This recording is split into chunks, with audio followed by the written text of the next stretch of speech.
Outside, the inside would get large and the outside would get smaller. The inside's going to get small. Oh, she says larger, you say smaller. Potato, potato. Pecan, pecan. What? What now? Inside's going to get colder. Outside's going to get warmer is what she says. Is that what you all mean? Now let's think about that. If the inside's going to get colder, is it losing energy or gaining energy?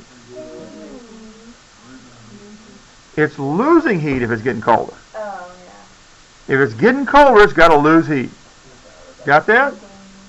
Alright, so that means it's what sign? Negative or positive if it's losing heat? Negative. How about the outside where the salt and water is? It's gaining energy, so what's the change in Q here? Positive, positive, okay? I was going to ask positive or negative, but y'all jumped right in there. That's good. Some of you did. Not everybody did. We just you get Quan involved in this because he hardly ever speaks up. Yep. Great, fantastic. Now you be quiet. Okay. Since you got all the answers, we don't want you to talk. Okay. No, you can't go to sleep. No, I answered you already. All right, here we go. Now, this is what a regular ice cream freezer looks like when you do it at home. We're going to use something a little bit different. We're still going to have a kind of a cylinder in the middle. Okay, so our ice cream mix is going to go in a kind of cylinder. It's got a kind of a rounded bottom, but it's more or less a cylinder. Okay, we'll put our ice cream mix in here. Ice cream mix. But we're not going to have it in a bucket. We're going to have it in a sphere.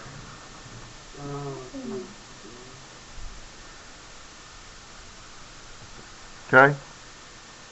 So the ice cream mix goes in there, and the salt water is going to go in the sphere around it. And your job, your assignment, your mission, whether you choose to accept it or not, is to play with the ball. Pretty much, that's it. That's how you freeze your ice cream. That's not the electrical, no. This requires you to actually use your muscles for something productive. Okay. So, is there ice in it too? Yeah, we'll put ice and salt and all that in there. Although in the quiz tomorrow, we're going to pretend we don't have all ice in it because it just makes it complicates the math. Yeah. Okay? All right. Is there... No, the ice cream doesn't have any salt in it. So you just like spin the ball around? Roll it around, spin it around. There's a lid Does on it the mix, bounce? right? No, doesn't bounce. What? There's a lid on the mix, right? Oh yeah, sure, right. Sure? I don't want all my ice cream to... You may. Now let's talk about this a minute. So we have, you said the ice cream mix is losing energy, and the salt water is going to gain energy, and it's going to attempt to reach a point of equilibrium where the absolute value of this is going to equal the value of this. Okay, that's what it's going to try to do. All right, we don't really want it to reach an equilibrium. We just want it to freeze the ice cream, right? Okay, that's going to simplify our math a little bit too. After a while, they would use those P-Frozen. Yeah, I mean we could plug all the equations in here, all the numbers in here, and find an equilibrium point, but we don't care about the equilibrium for tomorrow. All we care about is freezing the ice cream, right? Okay, so if we're freezing the ice cream, we got Q equals mass of the ice cream mix times what? Delta H. Delta H. That's what, any change of state is delta H. So you need to know the delta H for the ice cream mix and the mass of the ice cream mix. You can figure out what the Q is going to be. All right? And that will tell you how much energy is needed. The Q is the energy needed, right? How much energy is, well, actually not how much needed, how much you need to give away. Because you want Q to be negative. You want to know how much energy you're going to give away to freeze it. I'll tell you that, right? All right? So that energy is going somewhere, and the surroundings for the ice cream mix in our freezer What's the surroundings made of? Aluminum. The salt water. Yeah, aluminum, but that's conducting the heat. That's not really, you're right, it is aluminum. But then outside of that is the salt water, and really we're getting it through the aluminum to the salt water. I mean, we could calibrate for the aluminum and all that. That's just extra math. I'm trying to simplify this, okay? All right. So what does that equation look like then for the change that's going to take place, the change in energy that's going to take place in the salt water? Exactly. All right, now I'm going to give you the mass. I'm going to give you the CP. What we need to do is figure out what change in temperature is really critical here. What change in temperature is really critical? All right, what temperature are we starting at? What's our final temperature? Remember, change in temperature is temperature final minus temperature initial. So what's our initial temperature? Let's start with that. Okay, so the initial temperature is negative 20 degrees C. That's our initial temperature. And we got to find out what's our final temperature going to be. Negative 21. So he says that the salt water is going to get colder. Is it going to get colder? No. That's not what we said a while ago, is it? No. It's going to get warmer. Okay. We're not ice cream. We don't need our ice cream to be any colder than it already is. Remember, let's look at our chart over here again. Let me find that graph. Remember, while it's freezing, we're starting out with the ice cream mix right here, and all we got to do is to get it here, so it's frozen. That's all we want to do. Okay. Now the salt water, we want to take that energy that we're taking out of the ice cream mix to go. We're going this way, so the energy goes in this direction. The heat energy goes in this direction on our graph. Okay. We want to take it out. Okay. So the ice cream mix is losing energy, not gaining energy. The salt water, on the other hand, it's going to be in this part of this graph. So it's going to be raising in temperature as we add energy to it. So the energy coming out of the ice cream mix is going into the salt water. Okay?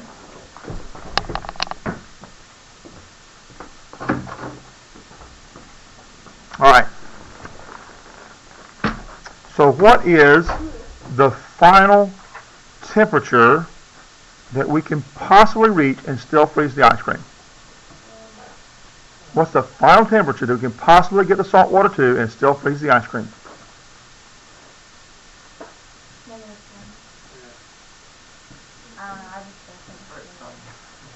What temperature would we need to freeze the ice cream at? That's that Homer Simpson thing. Duh. What's the maximum temperature the salt water can be at and still freeze the ice cream? That's the temperature we need to freeze the ice cream, right? If we get any warmer than that, we don't freeze the ice cream, right? So what's the final temperature maximum? Can't get past it. If we get past it, we can't freeze the ice cream. What's the maximum temperature we can possibly have? Okay, you got that? So that goes right there. Got it? All right. Then what we end up with, when we do all the math, we're going to have a negative Q here. All right? We expect to have a negative Q here, as we said. This is our ice cream here, as we hope to have. And our salt water is going to be here. Water. All right? That's what we expect. So, the value of Q here and the value of Q here is what we're going to have. And we're done. How do we take the value of Q we get for the salt water and the value of Q we get for the ice cream and figure out if we have enough salt water to freeze the ice cream? How do we know we've got enough salt water to freeze the ice cream from those two numbers?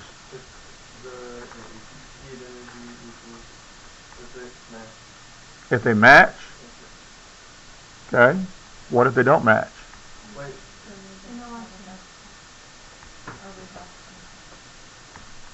We don't have to get it perfect to match. We need to make sure we have enough salt water. As long as the heat energy of the ice cream is below 95 degrees. That's not the heat energy, that's the temperature. What do we need to do? That's where you got to put this is where you're what's on your shoulders is more than a paperweight. You got to figure that out. That's the goal.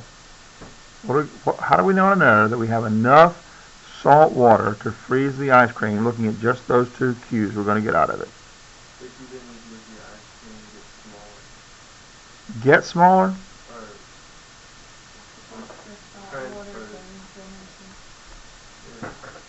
Well, it will gain energy. No question it's going to gain energy. Salt water gains the energy. No, I'm sorry. Yeah, the salt water is going to gain energy, right. And it gains the energy that the ice cream was. Right. So how do we know if we got enough? If this is lower than the second Q, so as long as there's enough heat capacity here, you can freeze that. Was that? I'm just asking. I mean, that what we're talking about here is how much can the salt soak up all the energy that's coming out of the ice cream? You get it? Is there enough salt water to soak up all the energy coming out of the ice cream and completely freeze it? So that's what she's saying, I think. Is that what you're saying? You think? That's the question. That's the question you got to answer tomorrow. Not only do you have to do the math, but you got to interpret what it means. Do we have enough salt water? Do we have enough salt water to completely freeze the ice cream? How will you know? You need to think about that tonight. You need to know that before you come in the quiz tomorrow. Because you got to know whether you can, because you got to justify your answer. The question tomorrow is very simple. I'm going to give you all the values, and then you have to take the answer you get and justify your claim that we have enough salt water or we don't have enough salt water. Does that make sense? All right, so it's not enough to answer, we do or we don't. You got to tell me why using the numbers you have. Everybody got it? Any questions about it? Now's the time. Huh? Yeah. Anybody got it? Come on, now's the time. I'm waiting for questions. The floor's open. If you don't ask questions, I assume you know what we're doing. No scaredy cats out there. Now, come on. No guts, no glory. Oh, don't do that. Don't do that. Okay. I got a Dotson that's worse than scaredy cats. Scared of everything. It's not mine, it's my wife's, but nevertheless. Okay. All right. Do you understand what we're trying to do tomorrow? How many of you want to eat ice cream? Oh, about half of you don't care. How many of you want to eat ice cream? Want to? Yeah. I see a lot of people not raising their hand. I guess they don't care. All right. That was about 2/3 now. Next time. What?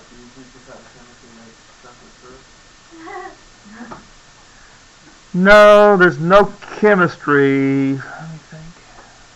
In making chocolate syrup that I can think of. No, I don't think so. I think it's all physical. What? So the equation of the delta H is going to be the ice cream. Yeah, this is our ice cream stuff here. And then because it's not going to change it's not going to change temperature.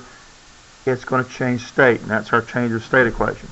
And then the other one's salt water. This is our salt water here. That's true. All right. Yeah. The thickness of the syrup depends on the saturation of it. That's true. That's true. Or the temperature. Yeah. So we could No, you can't bring chocolate syrup. I'm sorry. Food So allergies got to be aware of people's needs. What? the salt water would have to be created to absorb the energy coming off of the ice. Ooh, that's so good. The salt water will have to be greater in order to be able to absorb the energy coming off the ice. So the mass has to be greater. Not the mass. So the bottom Q's. Q has to be greater than the top Q. All right. So that's what you got to do tomorrow. Okay, in the quiz. Now, if you're not successful in the quiz, then if you want to eat ice cream, you got to retake the quiz before the lab. And the lab is on Wednesday. Okay, and that didn't give you a lot of time, but kind of like that's the deal. Okay. Did you give us like a problem that I am working on a problem that I will email. Okay, I'll try to get to email to you. Okay, but I have to kind of construct one. All right. Now let's talk about something else.